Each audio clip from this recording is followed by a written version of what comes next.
Fala investidor, eu sou Alex, esse é o canal Pingado na Bolsa. Hoje a gente vai conferir aqui o relatório gerencial do RB, RP11, o fundo RBR Properties. Então fica ligado até o final do vídeo para saber como que está a situação desse fundo.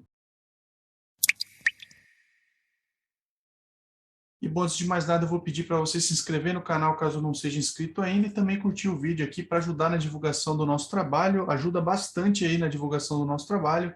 E bom, aqui algumas informações básicas do fundo. A data de início lá em março de 2015. São 12 milhões de cotas emitidas. A administradora aqui é a BRL Trust. A gestora é a RBR Asset Management. Tem um patrimônio de R$ 1 bilhão aqui. R$ 82 por cota é o patrimônio desse fundo. Aqui são 51 mil metros quadrados de ABL, 10 ativos diferentes, 1 milhão e 300 mil reais de liquidez média aqui nos últimos 30 dias. Ele tem 29% de participação no RBRL. A vacância financeira aqui do fundo é de 4%, não considerando o River One, o famoso River One aí, e 10% de vacância física aqui do fundo, também não considerando o River One. E bom, aqui um resumo sobre maio de 2022, então são 12 milhões de cotas, como eu comentei, a cota do início do período estava em R$ 68 quase aqui, no final do período estava em R$ 61,90, o rendimento foi de 45 centavos por cota, um dividend yield aqui de 9,08% anualizado, tá? E um retorno total bruto aqui de menos 8,23%, assim como ajustado, porque o ajustado você compara diretamente com o CDI aí, pensando numa tributação de 15%, mas aqui, como foi um retorno negativo, essa tributação não entra nessa comparação, certo? O CDI foi de 1,03% no mês e aqui menos 795% do CDI. Então, aqui é o percentual do CDI calculado sobre o retorno total ajustado. Então, está bem abaixo aqui do CDI, apesar de que em abril aqui o fundo conseguiu uma rentabilidade interessante, bateu o CDI de longe também, então está um fundo meio volátil aqui, está subindo bastante, caindo bastante. Já comenta aí se você tem esse fundo, se você já teve cotas desse fundo aqui, se chegou a vender ou zerar sua posição. E lembro também que não é uma recomendação de compra ou de venda desse ativo. Bom, resumo mensal aqui, então em maio eles notaram a contínua melhora do fluxo de pessoas nos prédios do portfólio do fundo. O período foi muito bom em termos de visitas no edifício Mário Garneiro e no River One,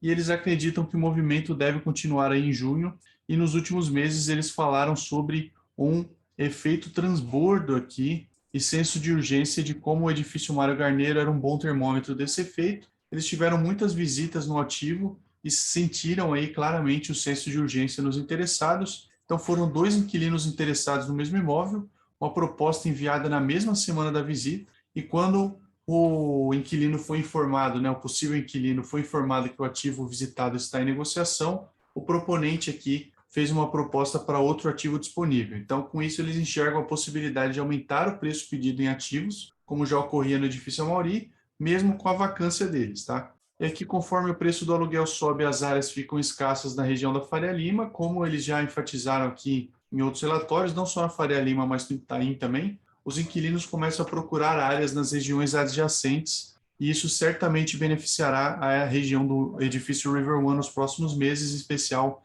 para as empresas interessadas em maiores áreas e áreas contínuas, tá? Claro, a gente não viu isso nesses últimos meses, a gestão já tem falado isso aqui há alguns relatórios, inclusive a gente já vem acompanhando esse fundo aqui no nosso canal. Inclusive, se inscreve aí para não perder os próximos vídeos. Todo mês a gente vai atualizando alguns fundos aqui. E, em especial aqui, o River One está realmente complicado essa situação aqui. Eles não conseguem locar, apesar de, conforme a gestão aqui, ter havido um aumento aí da procura. E outro ponto que chama a atenção é que empresas dos setores mais tradicionais voltam a aparecer no mercado como possíveis inquilinos. Antes, a predominância das buscas era dos setores de tecnologia e financeiro, e eles continuam trabalhando aí para reduzir a vacância do fundo, principalmente do River One, até porque isso aqui, só o River One é mais de 40% do portfólio do fundo, tá? E focando na qualificação dos aluguéis vigentes, seja com a renovação dos contratos com os atuais locatários ou buscando a substituição deles. Aqui com relação aos dividendos, então o fundo distribuiu rendimentos no valor total de R$ 5.480.000, equivalente a 45 centavos por cota. Esse valor equivale a 70% do CDI, um dividend yield de 9,08% ao ano, com base na cota de fechamento, tá? e 6,77% ao ano sobre a cota do patrimônio líquido. Então, a gente tem a estratégia Core aqui do fundo. Então, a estratégia Core é basicamente investimento em tijolo diretamente ou via fundos imobiliários, tá? O portfólio fechou o mês de maio com 10 ativos diferentes dentro dessa estratégia, com a vacância de 10%, localizada em ativos pontuais. Lembrando, isso aqui não está considerando o River One. Inclusive, como é que está a situação aqui do River One? Então, como a gente vê aqui, o mês de maio teve um aumento nas visitas ao River One em relação a abril, porém ainda não perceberam aí o senso de urgência que eles pretendem aqui com esse imóvel.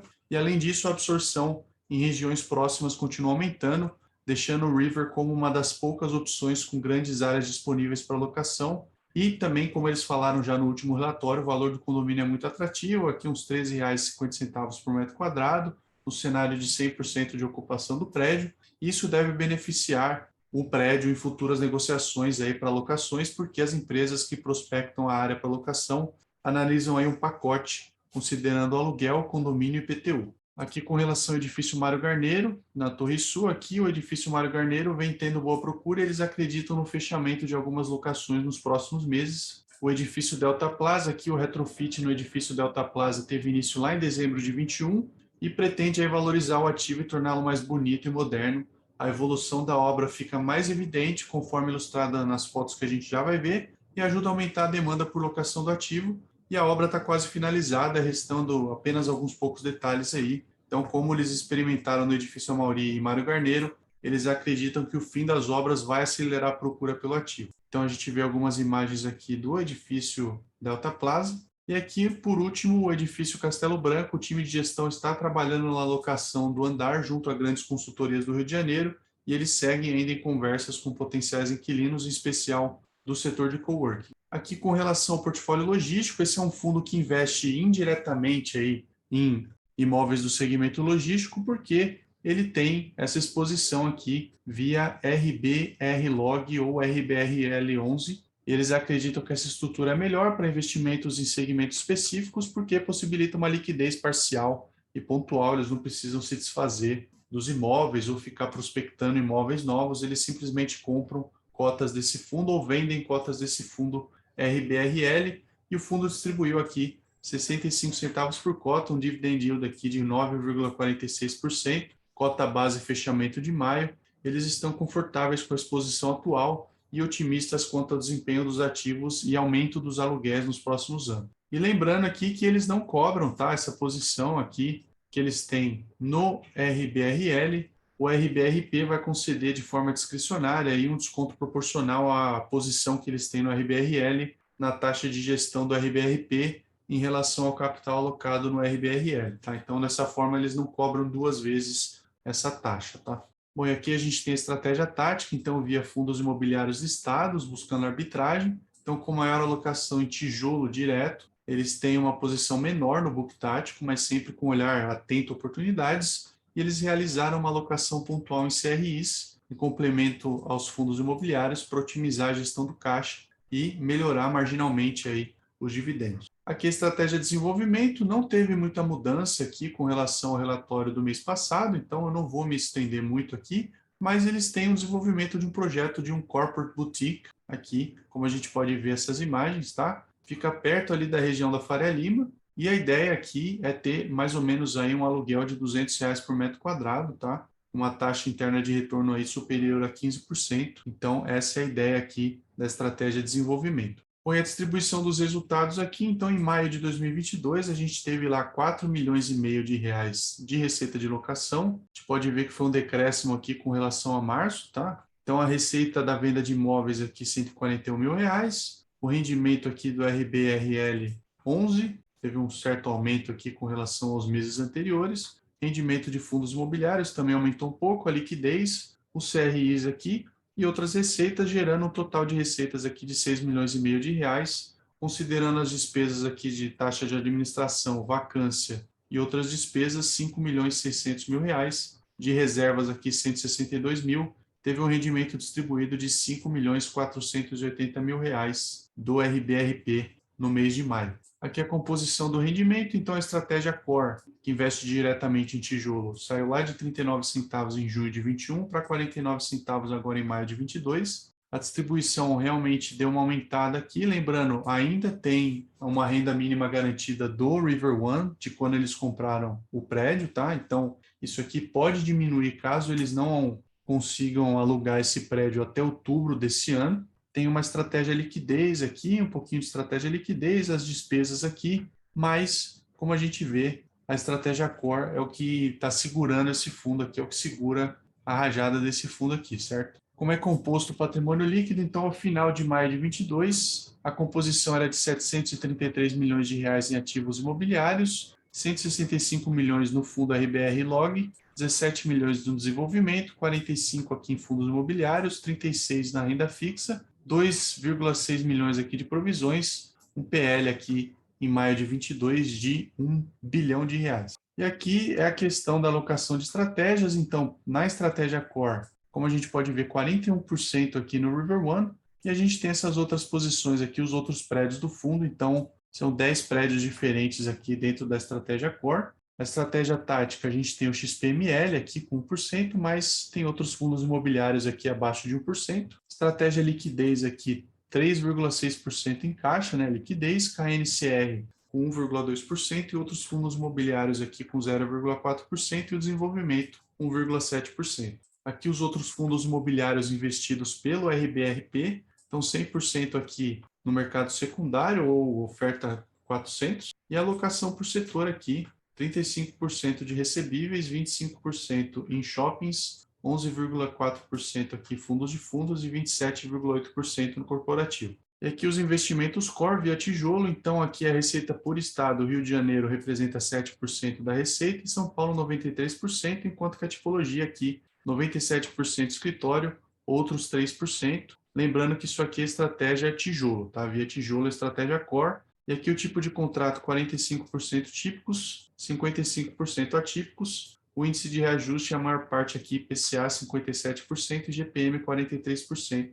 dos contratos. Aqui o cronograma de vencimento dos contratos, então a maioria, realmente aqui 58,9% vence após 2026 ou em 2026. E aqui a gente tem 2024 e 2025 com 19,3% e 17,8% respectivamente. E aqui o cronograma revisional dos contratos, a maior parte também 52,9% depois ou em 2026. E a evolução da vacância física e financeira aqui, como a gente pode ver, a receita de caixa 2,9 milhões lá em junho de 21, agora passou a 4,5, tá? E aqui a gente tem a vacância financeira em 4% em junho, 6% aqui a vacância física, aumentou agora para 10% e 4% se manteve a vacância financeira. Lembrando, isso aqui a gente não está considerando o River One nesse cálculo. A estratégia core aqui, geograficamente, então em São Paulo 89,2%, 10,8% lá no Rio de Janeiro e aqui a ABL por ativo, como a gente pode ver,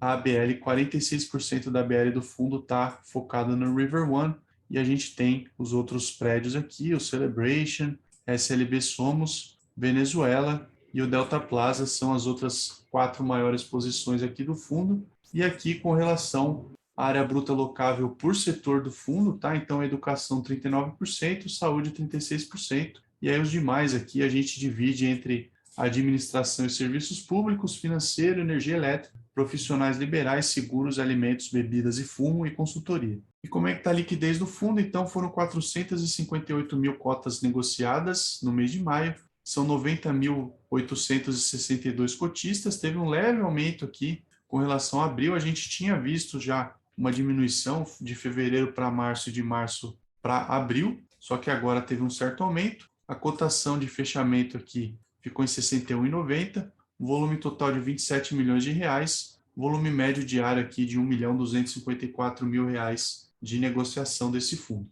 E é isso por hoje. Se ficou faltando alguma informação, comenta aí para mim o que você gostaria de ver sobre os fundos. Eu vou deixar nessa tela final um botão para você assinar o canal caso não tenha se inscrito ainda. Também o último vídeo que a gente publicou aqui no canal para você continuar assistindo esse tipo de conteúdo, caso seja do seu interesse. Também eu vou pedir, compartilhe esse vídeo aí com aquele seu amigo que tem interesse nesse assunto. Esse foi o vídeo de hoje, eu espero que você tenha gostado. A gente se vê no próximo vídeo. Tchau!